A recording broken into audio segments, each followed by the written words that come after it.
Hi friend, আজকে দেখো রান্না করছি কই তেল। কড়াই বসিয়ে দিয়েছি, কড়াই গরম হয়ে গেছে।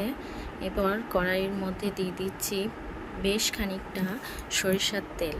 তারপরে দেখো কিছুটা কই মাছ নিয়ে নিয়েছি, তার মধ্যে দিয়ে দিচ্ছি নুন আর হলুদের গুঁড়ো দিয়ে খুব সুন্দর করে মেখে নিতে হবে। এখানে দেখো আমি মেখে নিচ্ছি খুব সুন্দরভাবে। তারপরে দেখো তেল গরম হয়ে গেছে, তেলের মধ্যে একটা একটা করে কই মাছগুলো ভেজে নিচ্ছি। মাছগুলো কিন্তু বেশি ভাজবো না, অল্প একটুই দু পিঠ ভাজবো, অল্প একটু একটু করে।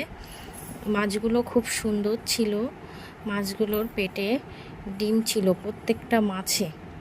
তারপরে দেখো কই তেল করার জন্যে আমি মশলা করে নিচ্ছি। এখানে আছে অল্প একটু আদা, কাঁচা লঙ্কা আর দিয়ে দিলাম জিরে। তারপরে দেখো মাছগুলো ভাজা হয়ে গেছে, মশলাও করে এনেছি। মাছ ভাজার যে তেলটা বেঁচেছিল তার মধ্যেই দিয়ে দিলাম মশলা, বেটে রাখা আগে থেকে মশলা। তারপরে মশলা একটু ভাজা ভাজা হয়ে আসলে ওর মধ্যে দিয়ে দিচ্ছি হলুদ, লঙ্কার গুঁড়ো আর নুন। তারপরে মশলাটা সুন্দরভাবে কষিয়ে নিতে হবে। দেখো মশলাটা দিয়ে তেল বেরিয়ে এসছে। এবার দিয়ে দেব পরিমাণ মতো জল। দেখো জলটা ফুটে উঠেছে। এবার মাছগুলো আস্তে আস্তে ঝোলের মধ্যে দিয়ে দিলাম।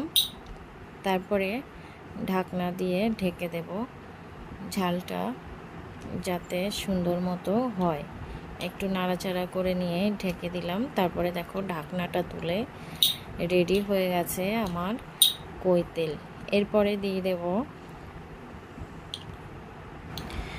এরপরে একটু নাড়াচাড়া করে নিলাম। তারপরে দিয়ে দিলাম আগে থেকে চিড়ে রাখা দুটো কাঁচা লঙ্কা। দেখো রেডি আমার কই।